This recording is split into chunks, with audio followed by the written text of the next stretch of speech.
Hello everyone and welcome to the new FPL season Q&A stream. With the Premier League season coming up on the 6th of August and the game released in a couple of weeks time, we're going to be having a little Q&A stream. If you guys have any questions that you want to go over, let us know in the chat. I'm just going to be reviewing some of the stats we went over in our last video. If you haven't checked out our last video, then feel free to do so. And if you guys haven't, drop a vote in the poll. It'll be interesting to see what region are you guys watching from. So far, we got Europe and Asia as our two people that have voted so far.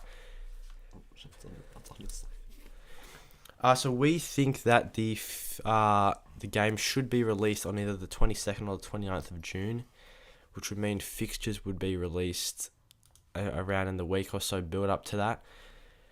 So probably around from the 15th to the 22nd, we believe the game should be released on the 22nd of June just because the season's starting a week earlier compared to last year.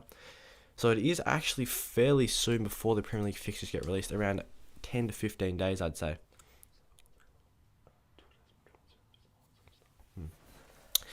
We're also going to be checking out Twitter, looking at Fabrizio Romano reporting on any transfer news.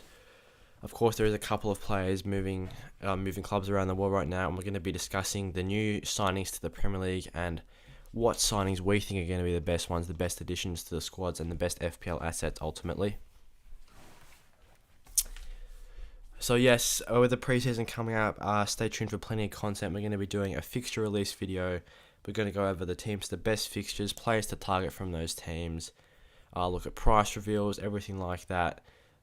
Promoted teams analysis, so between Bournemouth, Fulham and Nottingham Forest, who we think are the best assets from all three of those teams, as well as first drafts, updated drafts, final drafts, all that kind of stuff is going to be coming up over the next couple of months. So there's definitely going to be plenty of videos coming out on the FPL Flair YouTube channel, so stay tuned for that.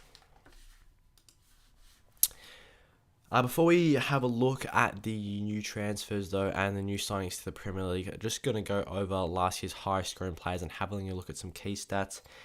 And let us know in the chat as well, is there any absolutely essential players that you guys are going to think, regardless of anything, of price, of fixtures, they're going into your Game Week 1 team. So looking at it here, the 10 highest scoring players last year, Mo Salah with 265 points, he was very impressive. Had a combined 36 goals and assists. That is non-FPL assists. If you look on the FPL website, he should have a little bit more than 36. He scored a very high 23 goals this season and the 14 assists as well. So 37 combined FPL goals and assists, which does give him a score involvements per 90 of 1.17, which is fairly impressive. And he did have the best expected score involvements per 90 out of any player in the league by some way with 1.05. I do think he's probably going to go up to £13 million, but his underlying stats last season were absolutely excellent, and I do think he's going to be able to replicate these numbers this year. He's going to be getting lots of minutes. Luis Diaz coming into that Liverpool attack as well, hopefully providing him with some more service.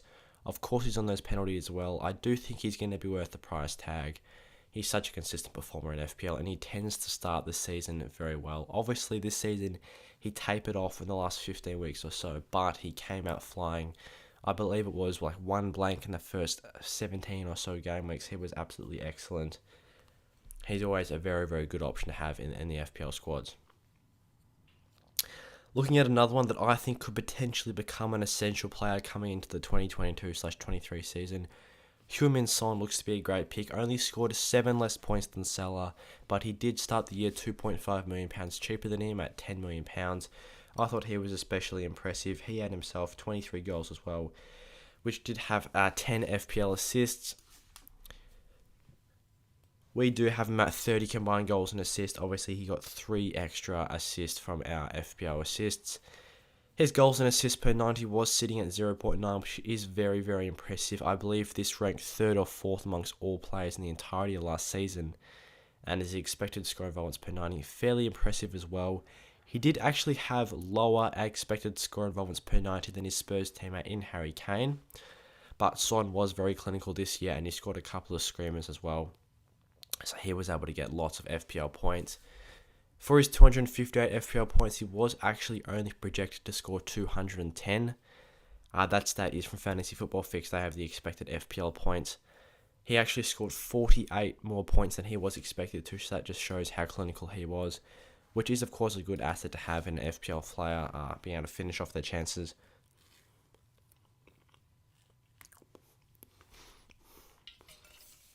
Moving on, Trent was another very impressive player. He's definitely one that's going to have quite a large price rise this season. I believe he should go up to 8 or even 8.5. He finished the year at 8.4. Once again being the highest scoring defender with 208 total points. And if you're looking at players that have scored a similar amount of points, they're obviously a lot more expensive than he is. So I wouldn't be surprised to see him at 8.5 even. He had 14 score involvements. 2 goals, 12 assists on the year, and a fairly solid goals and assists per 90 of 0.44. He was expected to have 0.44 score involvements per 90, which is, of course, very strong for a defender.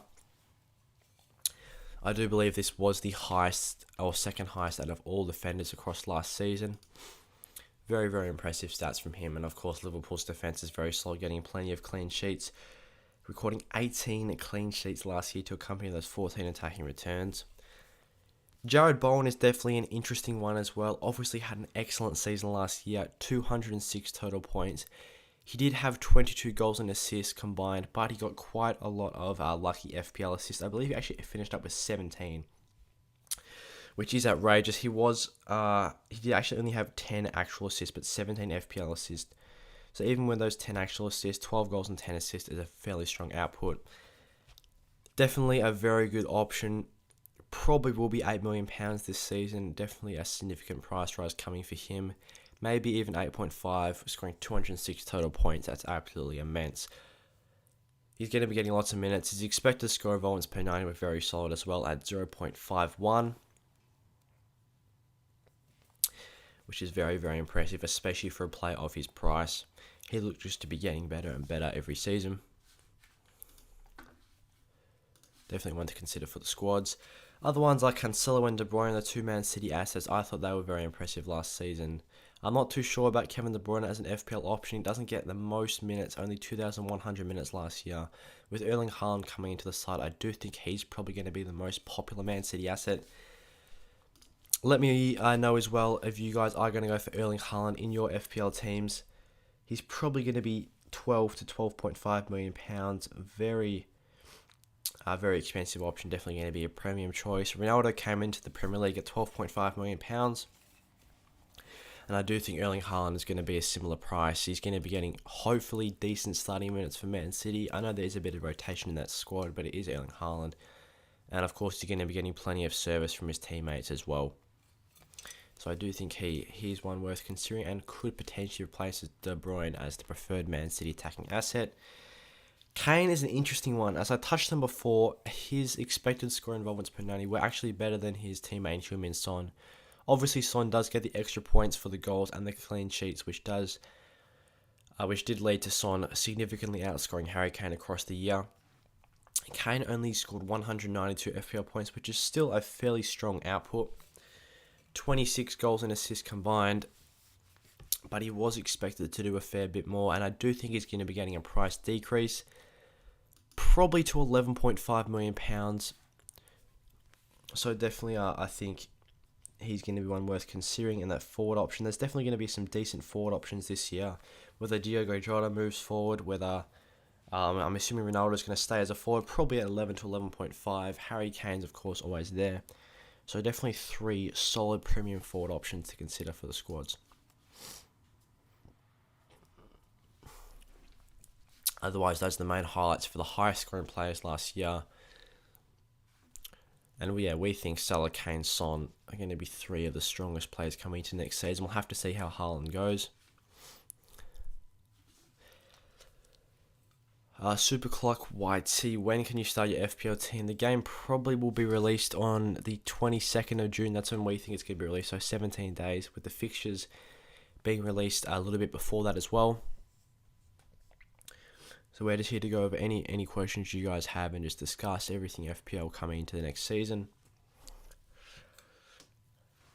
In terms of transfer news as well, there has been a bit of movement. The new signings to the Premier League that are notable, Erling Haaland, of course, we've discussed him a fair bit, £12.5 million to £12 million we think he's going to be priced at.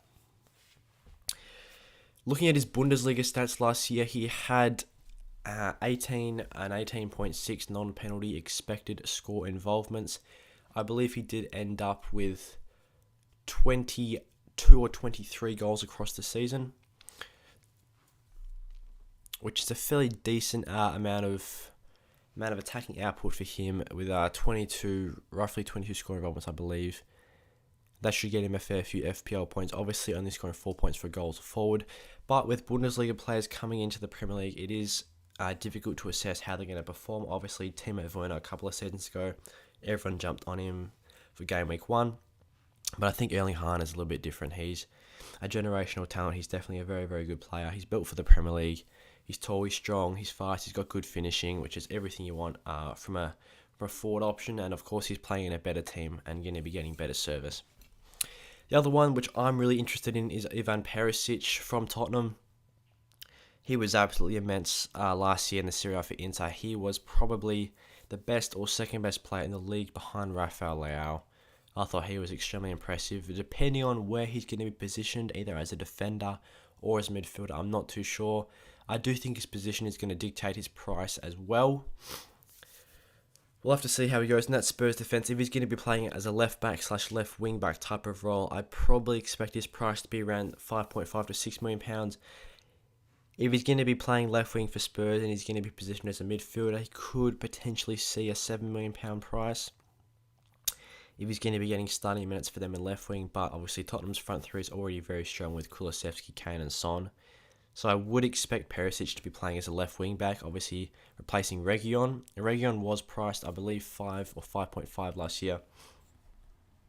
I'll actually just double check that. I do believe Reguilon won't be quite as attacking yet. So he's finished on 5 and started at 5. So I would expect Perisic to probably be 5.5 to 6.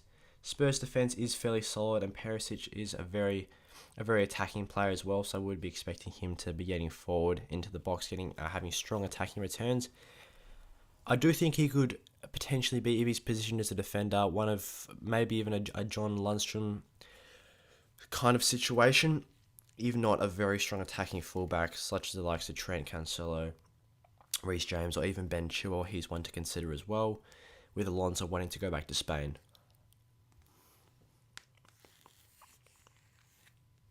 So one that I'd be interested in there for sure. Other transfers to consider. Sadio Mane does want to leave Liverpool. He's probably going to be snapped up by a multitude of clubs around Europe. They'll be looking for him for sure.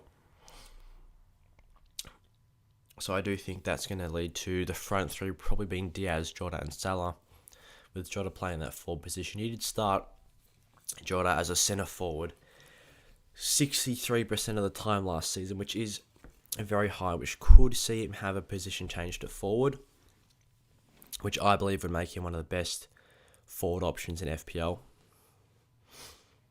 Definitely one worth considering. He's probably going to be 9 to 9.5 million pounds. He had a very, very strong output last year. His non-penalty expected score involvements were sitting at 21.6, which I believe ranked definitely in the top 10 of all players in the Premier League last year.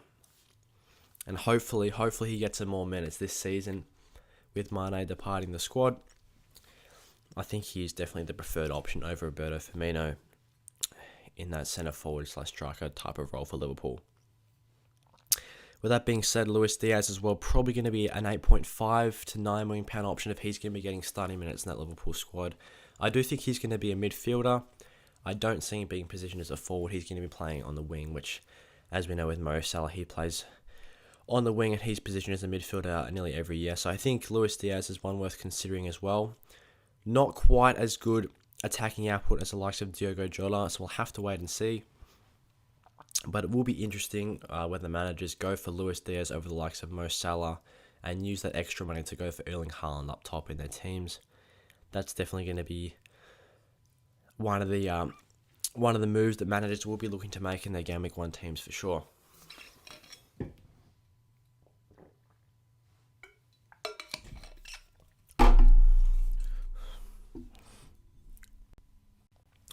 Otherwise, looking at other transfers, obviously there's this Robert Lewandowski to Barcelona. Other ones did involve Yuri Tillemans being looked at by Arsenal. He's not extended his contract at the end of this season. It does end at the end of the season, so I would expect Tillemans, he does want to leave Leicester, and Arsenal are looking for him. Yuri Tillemans had a fairly solid FPL season last year. Put up a decent amount of points in the end, actually, I believe. He ended up with not as much as Maddison. He did match Maddison, similar for points.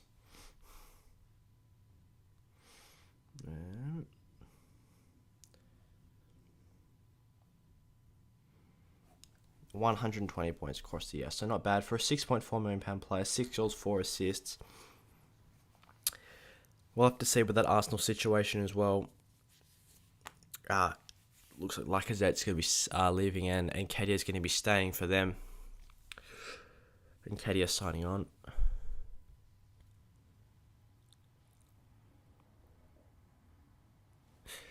Jordan Gunn, surely the strat would be to play a 4-5-1 with Haaland up top and 2 4.5 strikers. Yeah, I can see managers playing that formation. Obviously, the midfielders tend to be significantly higher scoring than forwards last year. They get the extra points, as we've discussed. And to answer that question, Felix, the overall rank was 93k in the world. A fairly decent rank, of course. We want to be aiming for top 50k next season. That's the goal.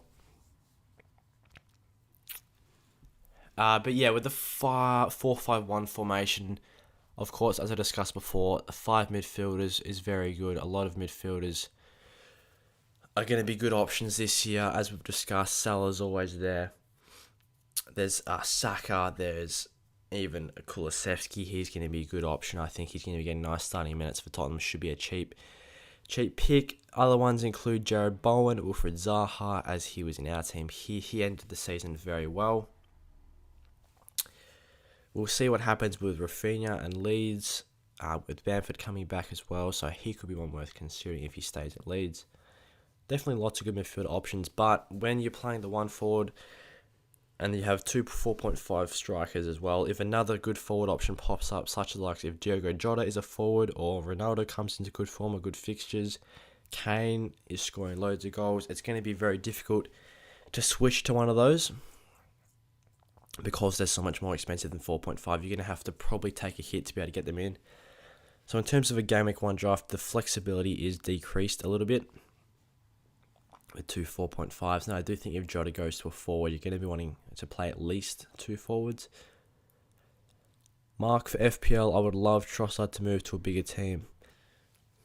Yeah, he's always one that people look at, especially at the start of the season as well. Let's just quickly take a look at him. Leandro Trossard, 141 points last year, decent output, 8 goals, 4 assists in 2,800 minutes across the season. We'll have to see if he does. I'm assuming he will stay at Brighton. But yeah, he's always one that crosses people's minds. I mean, if Brighton do have good fixtures, he's always one to consider, that's for sure. And yeah, look at these midfield options here. As we said before, Salah, Son, Bowen, De Bruyne is always there. If you want to go for him over Haaland, is a bit of a punt. Maddison's always there. Bukayo Saka's a great pick. I think Jota's going to go to forward. Bernardo Silva, if he can get some more starting minutes for Man City, he's always a good option. Whether Fernandes bounces back or not, we'll have to see. And as I touched on, Wilfried Zaha, excellent end to last season. Definitely one. If he has good fixtures that could fit in nicely to the squad. I'm not sure his price is going to get touched too much. He finished the season on 6.9. I'd probably see him at 7 to 7.5 next year. Mason Mount as well is one to consider for Chelsea. So yeah, definitely plenty of good midfield options. And then the 4 defenders, you can, if you're playing a 1 forward formation, you're going to have 4 premium defenders. Probably going to go a Liverpool double up, whether that be Trent and Matip. I think Matip's probably going to go up to 6 million. He started a lot of games last year. He's a similar type of player in terms of consistency in minutes to Van Dijk, and Matip actually had more attacking returns than Van Dijk and was expected to have more attacking returns than Van Dijk last year. So I do believe Matip's going to go up to 6. Always City defence is good to go for. João Cancelo's going to be there. Laporte got very consistent minutes. He's another one that I think is going to go up to 6. He did start the year at 5.5, a bit cheaper than Diaz, but his starting minutes were very strong. And then Ben Chilwell and Reece James are always good picks. Marcos Alonso does want to go back to Spain, and I do think that move is imminent, so which would see, of course, Ben Chilwell coming into the side. He actually had the highest points per game out of any defender last year, Ben Chilwell. So if he plays a full season with not much competition at left back, he is definitely a nice pick. Felix, would you consider Salah an essential for next season? Personally, I think he is a great pick, and obviously Haaland coming into the team, maybe that's a bit of spot competition with Salah. Do you go for Haaland? Do you go for Salah? Personally, I think I'm leaning towards going for Mo Salah just because we know what to expect from him. He starts the season extremely well. He's such a consistent performer. Top scoring player once again, 265 points. Even though he's going to be £13 million, he's such a tough option to go past, and I do think he's going to be a very highly selected pick. And there's always a bit of doubt over him. His points are slightly decreasing every season. Yeah, people do doubt him in their first drafts coming into game week 1. But personally, I do like Mo Salah.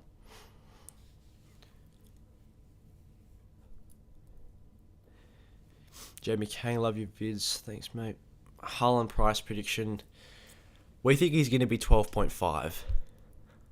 Let me know what you think as well, mate, because I've seen a couple of other people say 12, which is reasonable, but I do think in a team like Man City, with a player like Haaland, and they should be getting consistent striker minutes, it's tough to have him at less than 12.5, especially when Ronaldo came to Manchester United, he started at 12.5. I think this is a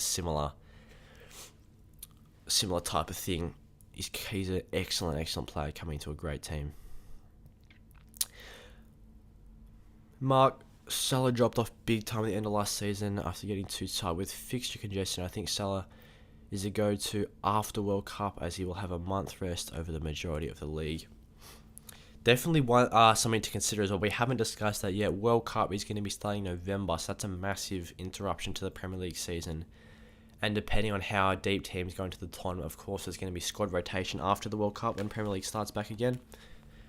So that is definitely a main thing to consider. I would, on that point, actually be looking to save chips early in the season, just because with injuries or fatigue after the World Cup, you don't know what your availability in the squad is going to be like, so it's always going to be handy to have that free hit token, that wildcard token up the sleeve,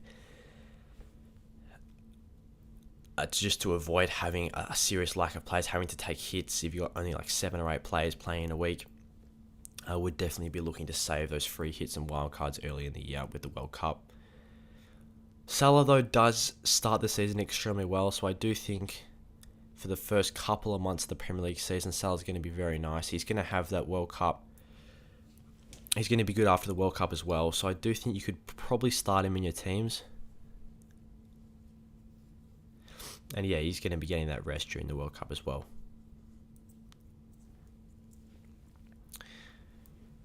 Jamie, yeah, only striker if Julian Alvarez doesn't sign for last season's first place. I reckon 12.5 as well, yeah. I think 12.5 is a reasonable price for Erling Haaland. Yeah, going back to the Salah point, I think he's a great option to start the season. And he's such a reliable pick. He's going to be playing after World Cup. You don't have to worry about him being injured or anything. He's got the month off. He's going to be well rested. He's going to be fit and firing to go. And you can pretty much lock him in your teams for the first half of the season, the first 15 weeks. There's a couple of months of Premier League. Premier League starts August 6th this year, and I believe World Cup starts sometime in November. So he's going to be getting, as a couple of months of game time. That's probably, I'm guessing there's going to be 10 or 11 FPL game weeks before the World Cup starts. And then I still think he's going to be a solid option after the World Cup as well for the next 4 or 5 weeks at least. So you can book him in for the first half of the year as a great FPL asset for sure.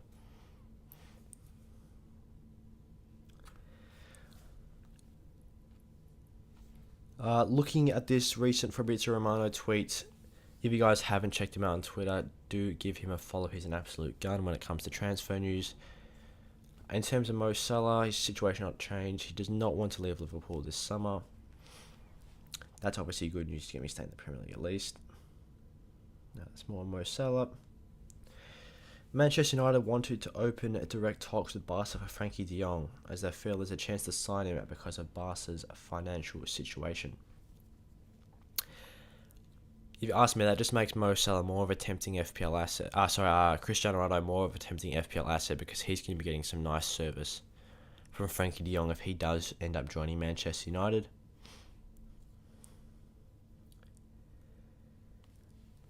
There was this one as well for Hugo. I'm not going to try to pronounce his last name. Newcastle were looking a 30 million fee plus 5 mil add-ons. Agent now on top with Newcastle after being given a permission by Reims. That's a new sign to Newcastle. I do think Bruno Guimaraes for Newcastle as well is going to be one to consider. He's probably going to be 6 to 6.5. Had an excellent end to the season in the 2021/22 campaign. He's one to look out for. Also for Wolves, I did see a tweet that Bruno Lage was spotted with Seferovic from Benfica. So whether he's going to be coming into the Wolves side as a striker. Jimenez only managed the 6 goals last season. He is getting on a little bit. Could be time for some Seferovic minutes.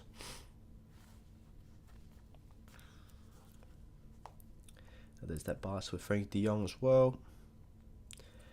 And then Robin Olsen on a permanent deal from AS Roma to Aston Villa. Interesting from Tottenham, they're not in talks to sign Paulo Dybala as of today, and he's never been considered a serious target. Spurs want different players, so, I mean, once again, I do think that Spurs front three as it stays right now, Son, Kane, Kulusevski, I don't really see why Tottenham would be going for Paulo Dybala, and that's just confirmed by Fabrizio. Rafinha as well is another one worth considering. He did say in his podcast as well that Leeds wanted at least £55 million for Rafinha for him to leave. Rafinha is interested in a move, I believe, to Barcelona. The player is interested, but the Leeds do want the £55 million for him, so I think if they don't offer that, he's not going to be going. And that could tie in with whether they sell Frankie de Jong, because that transfer should be able to fund Rafinha into the squad. We'll have to see. Diego Carlos as well, a very good option, as well as Jules Koundé as well. Chelsea are looking to have sign Jules Koundé. Of course, with Rudiger leaving, he's done his medical for Real Madrid. He's probably going to be on his way. Azpilicueta and Marcos Alonso are also both looking for moves to Spain. So Chelsea are going to be having to bolster their defence. Ben Chilwell's going to have to get some starting minutes. And they're going to have to look to sign new centre-backs. Obviously, Jules Koundé is one of them there.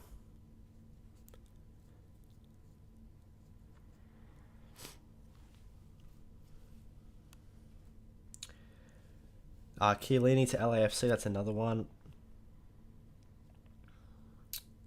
Any other main news? Let's quickly have a look. That's the main stuff with the Premier League. And Mane here, I'll do what they want, we'll soon see. Yeah, so it does look like Sadio Mane is almost confirmed to be leaving the club this summer, and Bayern Munich are the main ones that are trying to get him, and I can imagine a lot of the other biggest clubs in Europe are going to be looking to sign Sadio Mane as well. Which does bring me to this point from Trovelin. Do you recommend the Diaz-Salah double up? Very interesting call, because I have seen people discussing it being either one or the other.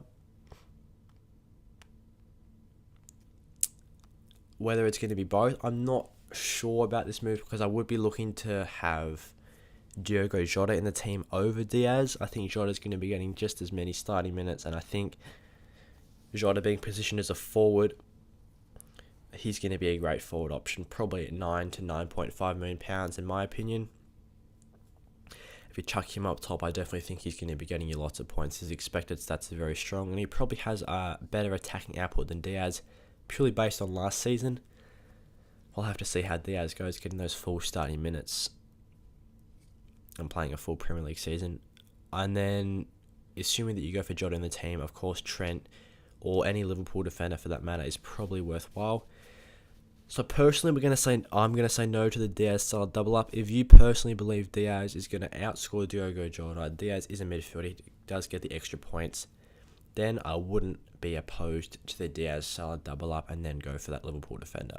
Purely personal preference, who you think is going to do better between Diaz and Diogo Jota.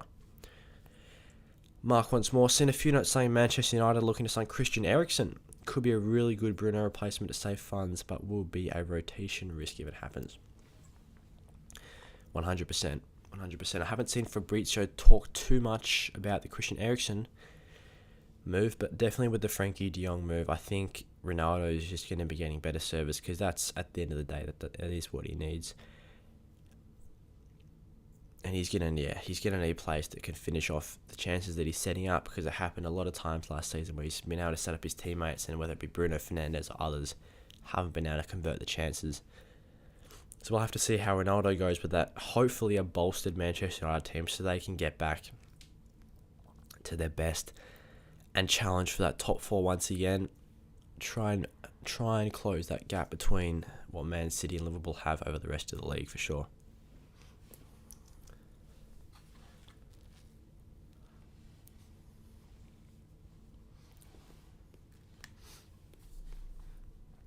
Looking at the survey now, 23 votes, 57% of people from Europe.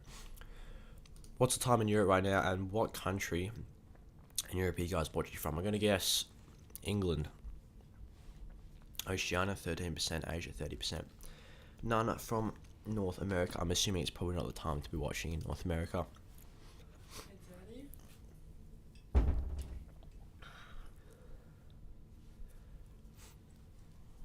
So we're also going back to that Yuri Tielemans one and Arsenal. We'll have to see what players they sign, because Eddie and Nketiah did sign on with them, and it looks like Lacazette's going to be going, so they're going to need a striker option. Yuri Tielemans wants to go to Arsenal, or Arsenal want Yuri Tielemans really badly in that midfield. So I want to see who Arsenal sign in that forward position, because they're definitely going to be getting some nice service. But Bukayo Saka is going to be another good option in that Arsenal side once more. So definitely plenty of transfer talks and rumours going around in the Premier League right now, which is going to shape how the teams line up for next season. Ivan Perisic and Erling Haaland are already two that are worth considering for the squad. So I'm really, really interested in Perisic as to what position he's going to play and what his price is, because he's one that I might seriously consider as a differential for our squad. And I do think going for that 3 premium defence option could be worthwhile this year. Go for the likes of a Trent or a Robbo maybe, and then lock in that Man City defender, whether it be Cancelo or Laporte. And then as that third slot, maybe go for a Ben Chilwell or a Perisic or a Reece James or something like that. Could be interesting to see how it turns out. Looking at any other Fabrizio Romano talks, Tchouameni, I'm not sure exactly how to pronounce his name. Real Madrid are pretty much closing in on completing that signing, which is good. They really want it, and I believe they added on some add-ons to secure that deal from Monaco. As we touched on before, Olsen will join Aston Villa on a permanent deal. Also, Fraser Forster is going to Tottenham as the confirmed backup keeper as Antonio Conte prepares his squad for next season. It looks like Lloris is going to be the starting, Fraser Forster is going to be the backup. It's going to be interesting actually how that affects Fraser Forster's price. If he stays at 4.5, probably not worthwhile getting, because he was previously starting for Southampton. I'm assuming that's going to mean now Alex McCarthy is the sole starting keeper for Southampton. He's probably going to remain at £4.5 million, so at least now we know Alex McCarthy's going to be getting those consistent starting minutes every game. He's going to be a nice 4.5 option to maybe start the season. I'm expecting Robert Sanchez to remain at 4.5 as well, so whether you go for him and that Brighton defence compared to McCarthy and Southampton's defence could depend on how the fixtures go to start the year. But yes, Fraser Forster's going to Tottenham as the sub-keeper. Hopefully he does drop down to £4 million because he's obviously going to be the second choice compared to Hugo Lloris. And I do think if you can get a £4.0 million keeper that you know is a good Premier League performer, Fraser Forster could be a nice pick. And Lloris has had his injuries in the past as well. So definitely one to consider if he goes down to £4 million. Henry Mkhitaryan signed a 2-year contract with Inter. And here is the Lacazette that I was talking about. It's over between Arsenal and Lacazette. The club now confirms his departure on a free transfer this summer. He's now reached a verbal agreement with Olympique Lyon. And as I said before, Nketiah has signed an extension. So at the minute, Nketiah is going to be the striker for Arsenal unless they make a signing in this summer, which probably we'll see depending on whether they make a signing, will dictate Nketiah's price. Maybe a £5.5 to £6 million choice now because he's got that increased chance of playing. He got some decent minutes under his belt in the Premier League last year. I really doubt he's going to be at 4.5. So depending on Arsenal's fixtures, he could be a nice little cheap forward option as well.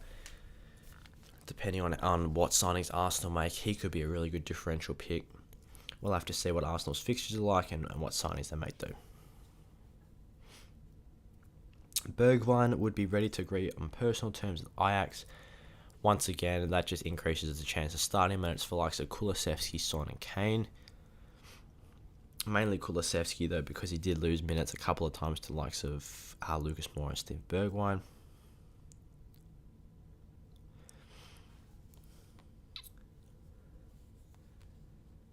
Other news here, Eric Bailly and Axel Tuanzebe are set to leave Manchester United this summer. Darlow's expected to stay at Manchester United. Aaron Wan-Bissaka has chances to leave, waiting for new proposals. Manchester United's defence were a bit leaky last season. I would expect Darlow to be 4.5 to 5. He's probably now the preferred starting option, or clearly the preferred starting option. So I would expect his price to rise. He does get fairly far forward. He's good. My mates with Ronaldo. He's got that good chemistry there. So maybe we could see him emerge as a potential FPL asset at 4.5 to £5 million, depending on what Manchester United do with their defence, whether they can bolster it up a little bit more, and whether they have good fixtures to start their opening campaign. Darlow could be one to consider. He's probably going to be the cheapest, I would say, out of the 4 starting defenders for Manchester United in FPL. Other news now, there was some talk with Dybala maybe going to another Serie A club. And yeah, see there, we hope he will join us, said the Inter CEO. Mark, you reckon Arsenal might go back to try to get Zaha as a main striker? I definitely see that as a possibility for sure. Now that they're in desperate need of a forward, they have looked at Zaha in the past. It'd be the right time to go for Wilfried Zaha, I do think, for Arsenal. It is the right time to look for a forward option. And that could be interesting as well. That could dictate Wilfried Zaha's position because he's no doubt going to be playing as either a very attacking winner or as a centre forward / striker. So he may get moved to a forward in FPL. We'll have to see. Other news. Ryan Gravenberg when he's moved to Bayern. That's a side of the Premier League. And tying in with that Fraser Forster deal for Tottenham, Tottenham have officially confirmed the departure of Italian goalkeeper Pierluigi Golini following the conclusion of his loan spell from Atalanta. And then Fraser Forster will be announced by Spurs as a new backup goalkeeper on a 2-year deal, and that's been confirmed as well. So yeah, definitely waiting to see what Fraser Forster's price is like, whether that's going to be 4.0 or 4.5.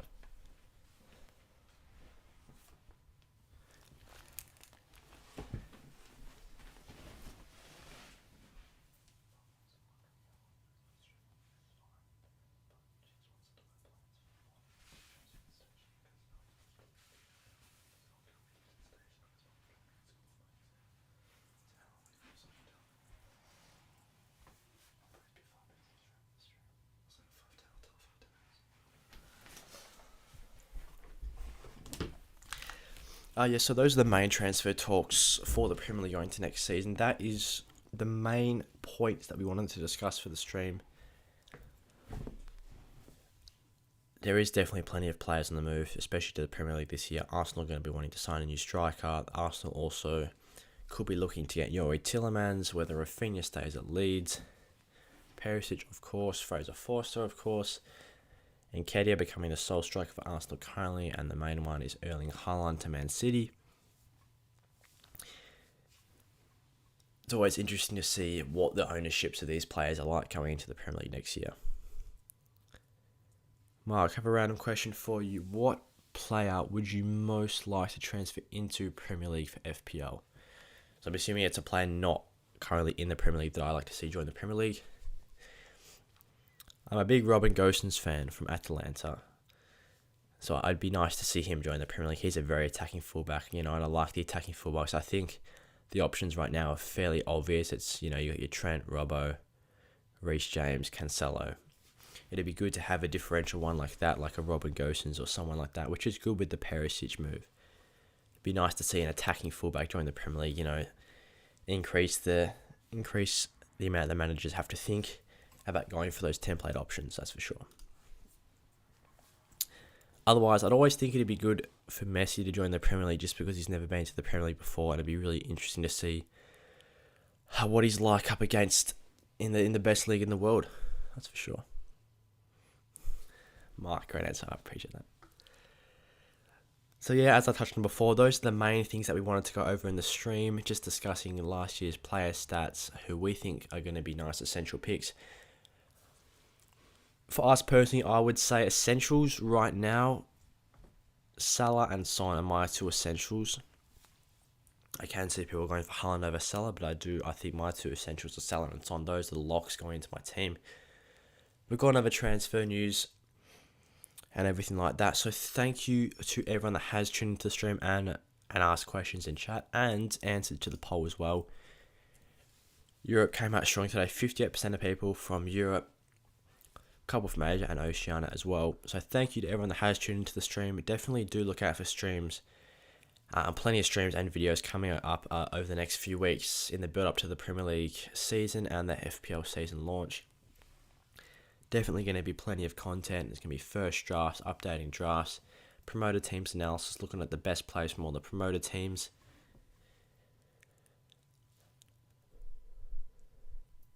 And going over various, looking at players to avoid, best players to target, best players by position.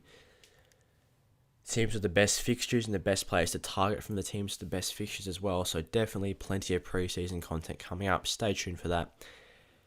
And once again, thank you to everyone that's tuned into the stream, and I'll see you guys in the next one.